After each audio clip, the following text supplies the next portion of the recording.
Kung kaya niyang putang ina.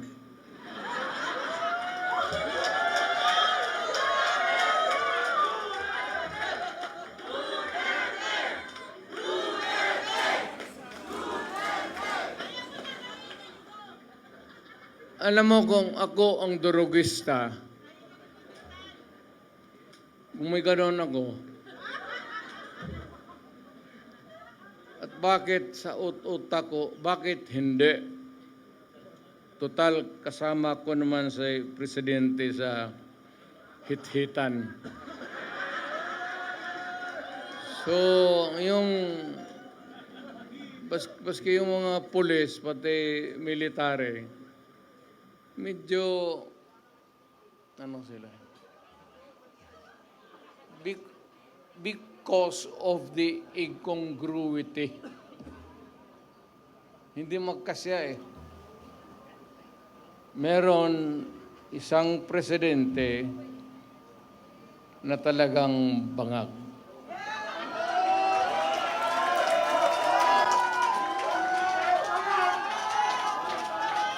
Hindi naman buang, pero yung bisyo ng droga, long term yan. Maging ulol si Marcos,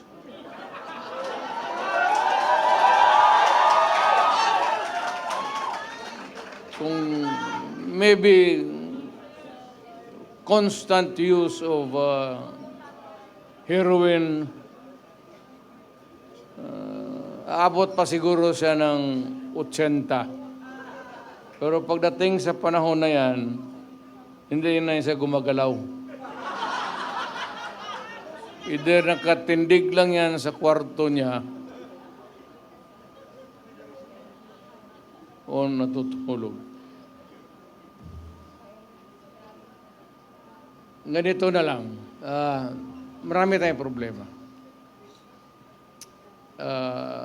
I think the Marcos government has fallen short of the expectations.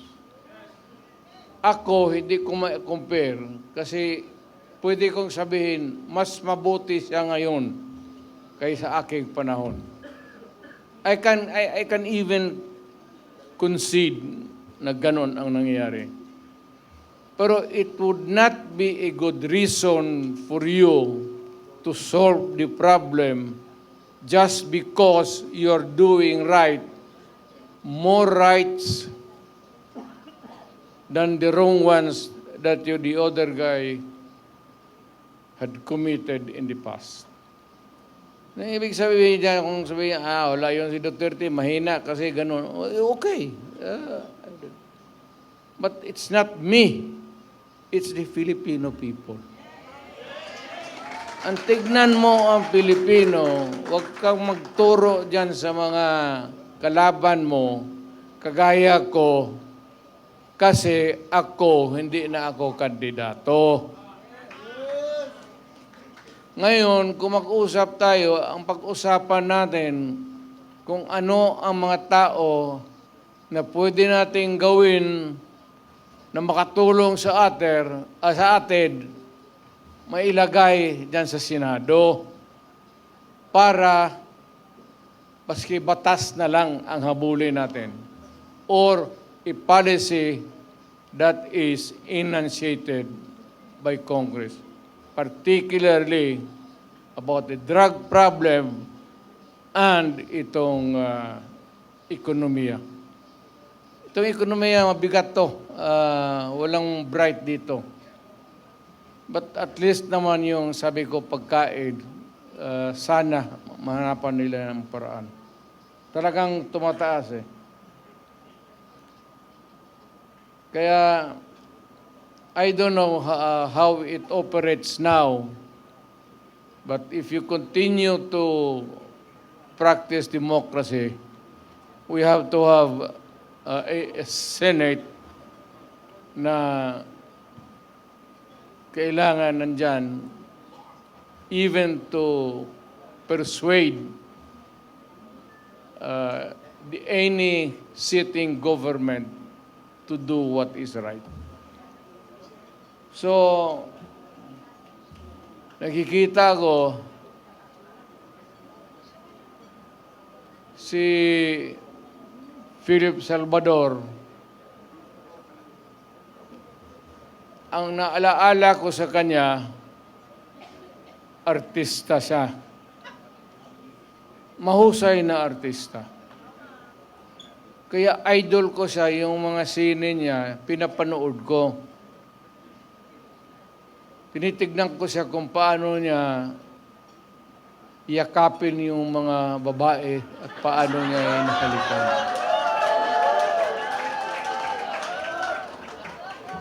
Well, aside from the fact that I know he would make a good senator, yun ang ang naalaala ko sa kanya na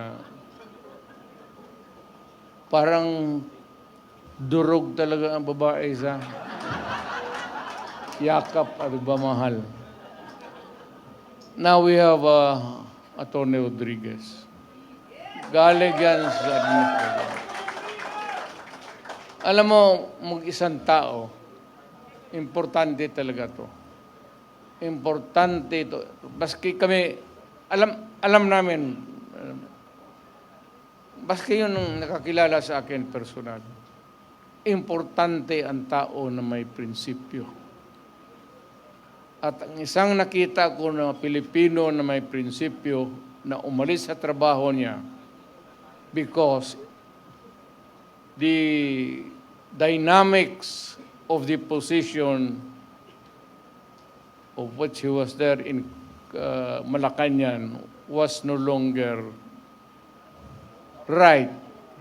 He chose to make the decision. At nakita ko, as a matter of, hindi naman kailangan sabihin niya, but nakita natin, as a matter of principle, importante talaga yan. Atty. Rodriguez.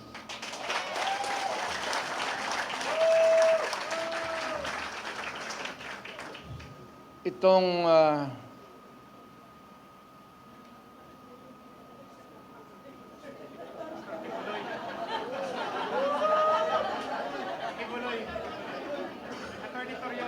Attorney Torion for Pastor Kibuloy. para ka kay Kibuloy? Representative. Sana.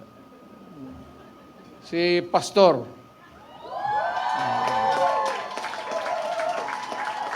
At least kung maghanap ka ng tao na kandidato, kung manalo at makaupo dyan as a senator who has the moral values, pati marunong bright. Talagang bright yan si Pastor.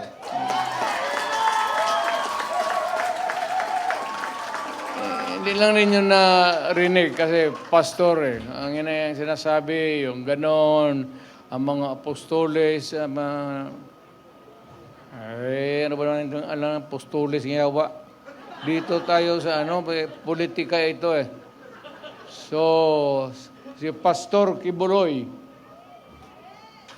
para sa Senado.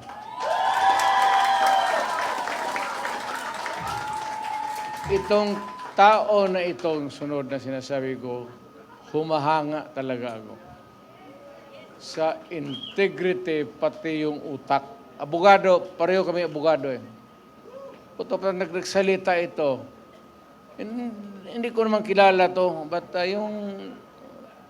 the constant exposure sa TV, parang natauhan ako, magaling to ah.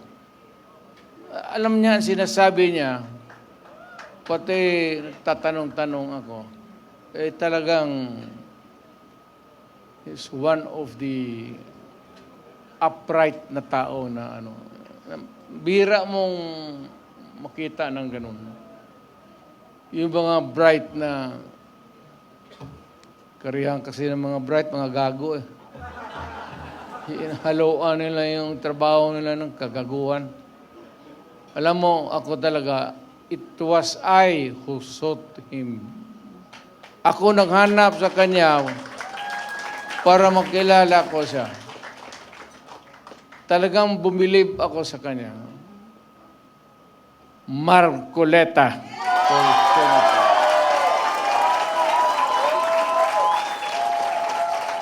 Totoo yan, sir. Hindi kita alam niya, hindi niya.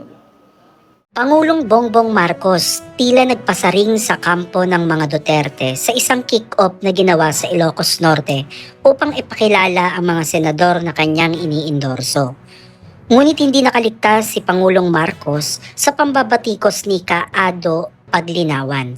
Nasabihin nito sa interview niya sa SMNI na tila wala na daw siyang institutional memory. At ang pamilya Marcos raw ay nasa state of panic na at ito raw ay mga desperado na. Ngunit ano nga ba ang institutional memory na sinasabi ni Kaado? Ang institutional memory ay tumutukoy sa naipon at naipasa-pasang kaalaman, karanasan at patakaran at kasanayan ng isang organisasyon o institusyon sa paglipas ng panahon. Mahalaga ito upang mapanatili ang continuity at maiwasan ang pag-uulit ng mga pagkakamali mula sa nakaraan. Kayo mga kababayan, ano ang opinion ninyo sa napanood ninyong video? I-comment nyo sa baba at sa lahat ng mga gustong makapanood ng buong interview ni Kaado ay panoorin po ninyo sa Facebook page ang SMNI. Muli maraming salamat at magkita-kits po ulit tayo sa susunod nating update. Maraming salamat!